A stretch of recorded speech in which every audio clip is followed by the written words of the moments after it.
Oh hey, didn't see you there. I just got accepted into this new school that tells you whenever someone's passed out on campus. A body has been discovered! There's a dweeb now, let's go check it out.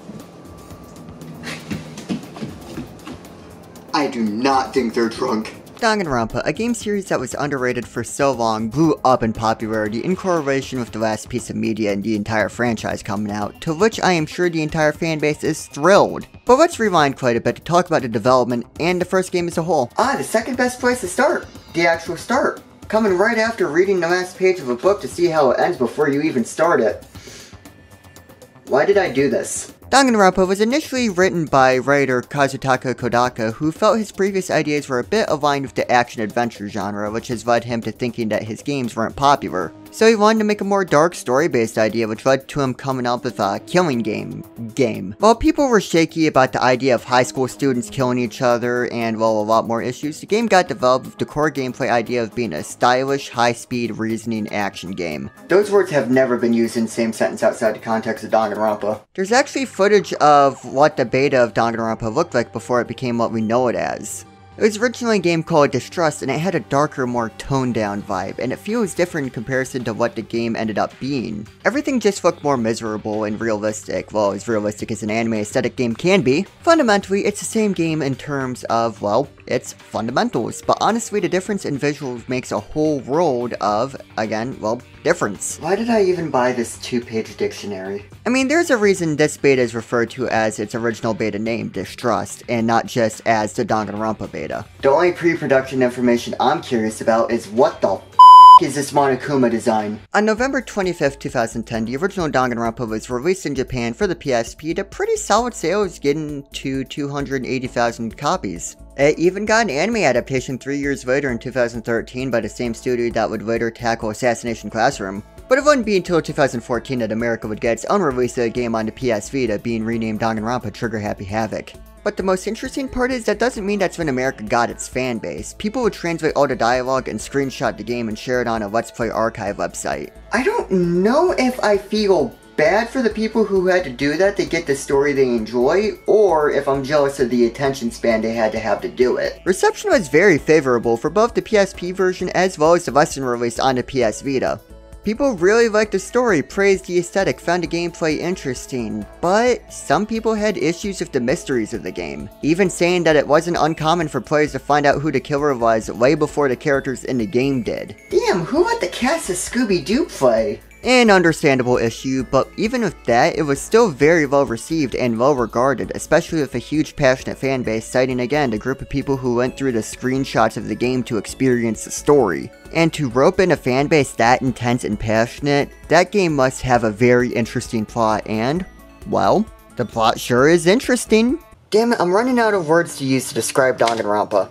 Dingus Rumpus is about a high school where the best high schooler of any type of skill set enters a prestigious academy that is world-renowned. Even being as far as to say just graduating school makes you set for life, and the students who attend are referred to as the ultimates of their field. They accept people who are the ultimate detective, ultimate programmer, the ultimate writer, the ultimate otaku. What's the ultimate doctor? Oh, I'm the ultimate nerd. I feel like it's a fantastic idea for a very unique cast, each with different quirks and interests. I personally really like the idea of an ultimate lucky student where if they're lucky enough to get their name pulled from an application list at random, with just the idea that you are lucky enough to get your name drawn, it's gotta be a talent. Oh yeah, besides the ultimate thing, the premise revolves around a killing game where one student must kill another and have all the other students, including themselves, investigate the crime scene and debate who the culprit could be in order to escape the school they're trapped in, or avoid a punishment or get any other reward that is offered. However, if the murderer gets away with it, everyone who failed to catch them ends up dying. There's also this fun little teddy bear.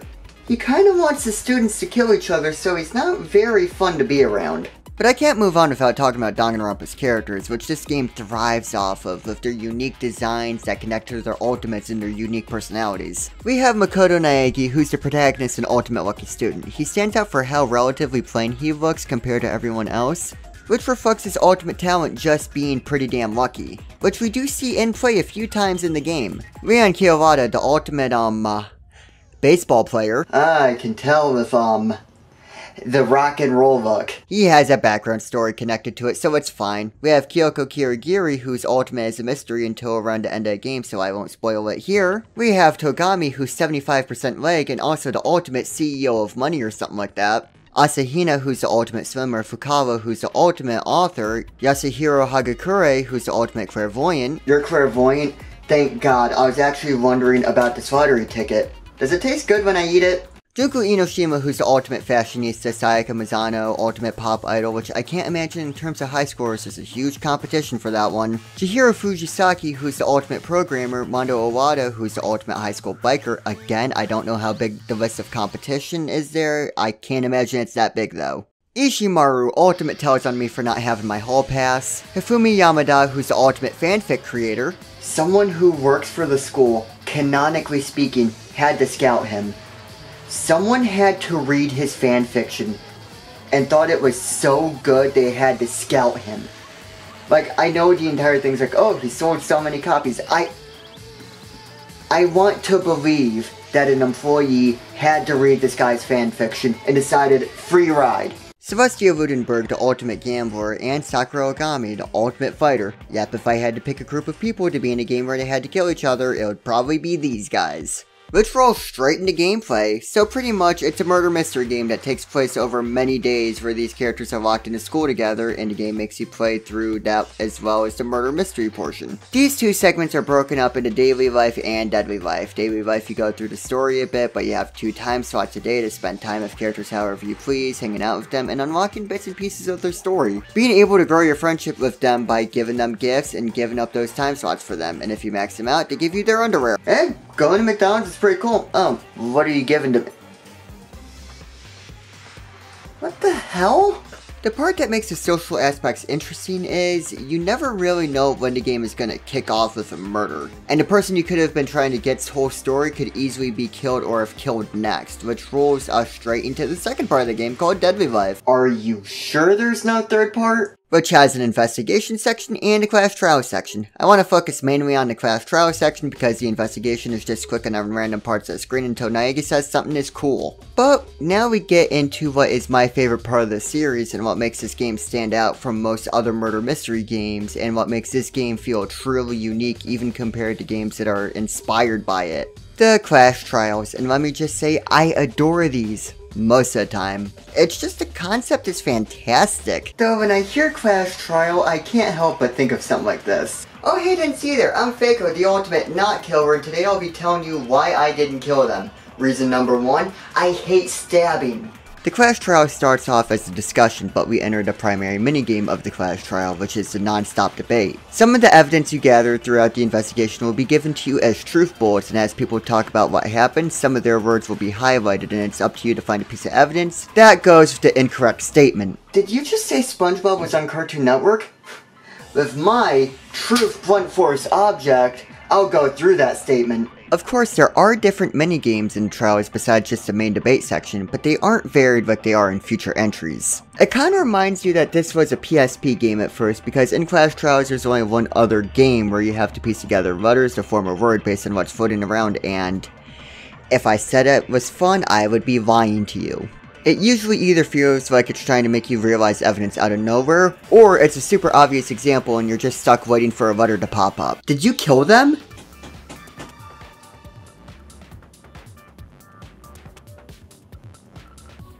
Maybe. And at the end of the trials, there's 2 more things. One is a rhythm game called Bullet Time Battle, where once you figured out who the culprit is, or whoever knows the truth, or whoever you can corner, you basically press a button in the tempo that the white dots are in as they try to disagree until they say something that you have evidence for, and then you hit them with a "No, that's wrong!" Sorry, it's just fun to do. After that, you slap the events of what happened into a comic book style to really illustrate what happened, and let me tell you, I am terrible at this for some reason. And it's kinda hilarious when I fail at this. Everyone just immediately stops believing me. Like when you fail a trial, everyone just turns on your character. I love it. We can all agree here that that's the guy who did it, right? Okay, now let's just break it down so we're all on the same page here. First you stabbed them, then you picked up the knife. Whoops. Then after that you get an execution sequence and, well, that sure is a dead high schooler. Rinse and repeat for 6 chapters, and I just really love this game. The music that's playing the entire time is so catchy, it fits the unique tone of the world this game is in perfectly. And the game is amazing at setting up expectations just to pull the rug from under you. If you have never played Danganronpa before and anything I said has interested you, I wholeheartedly recommend it. Even if you feel like you know a lot of spoilers for a game, there's so much that is hardly talked about that is amazing for a first time experience, and it's one hell of a rabbit hole to fall into if you get into it. I honestly talked way too positively about this game. Let's go into controversial details. Why does his belly button look like that?